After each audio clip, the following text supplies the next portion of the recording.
a legendary figure, Nolan Ryan, and there is a new movie out, documentary called Facing Nolan, which comes out in a theatrical release May 24th, actually in theaters. You know, theaters, I used to go to those. Bradley Jackson is the filmmaker and director. He joins us now here on MLB Now. Bradley, it's Brian Kenny. How are you? I'm doing great, Brian. Thanks for having me on. It's great to have you. Look, theaters, I asked you, like, what is it going to be on? You'll be streaming, you're going to be on all this. But no, you're actually going to be in movie theaters. That's right. Nolan's an old school guy. We're going to do an old school release. We're doing it through Fathom Events. So if you go to fathomevents.com and type in Facing Nolan, you can find it playing for one night only, May 24th at 7 p.m. all over the country, 800-plus theaters. It's going to be a great event. Yeah, Bradley, what led you to Nolan Ryan then as a subject? I'm from Texas, and so when you grow up in the mid to late 80s, early 90s in Texas, and you're a sports fan, that automatically means you're a Nolan Ryan fan. And so, you read about the stats, you watch the highlights, and you can't believe it. And then, I've been working as a filmmaker for the last 10 years, and I just rewatched The Last Dance for the second time. So out of a bit of professional jealousy, I was like, who's my Michael Jordan? Who's my great athlete that I could capture? And it just, went off like a light bulb in my head. Like, it's Nolan, it's the Express. So, it's been a true honor to get to tell his story. Bradley, I remember seeing him pitch, I think at Yankee Stadium when I was a kid, right? When he was at his peak. I'm not talking about in his 40s, when he was peak. And the speed was different, right? How do you try to get that out there, that his fastball was a complete level above everybody else's?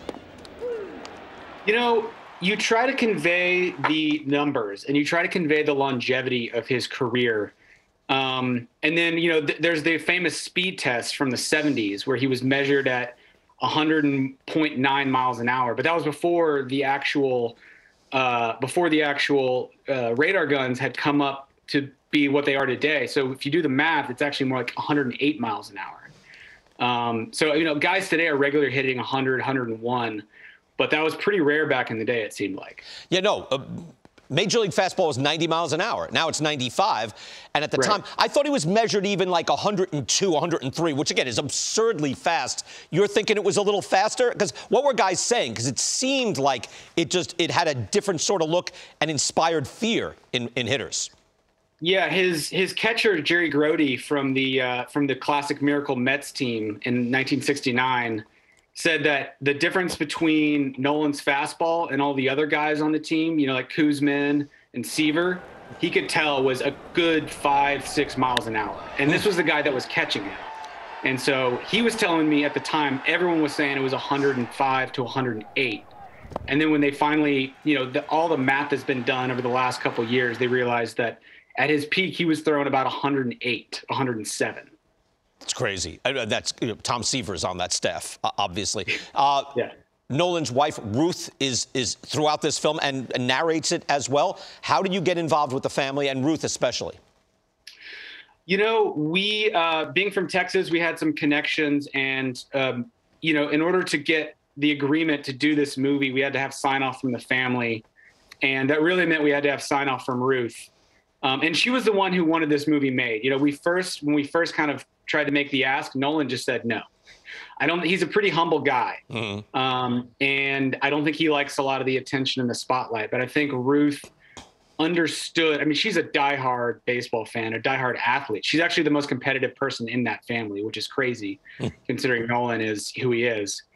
And, after Nolan said no, we pitched to Ruth and to the family and to his two sons. And then Ruth went to Nolan and said, "You're doing this." And he said, "Okay, sounds good."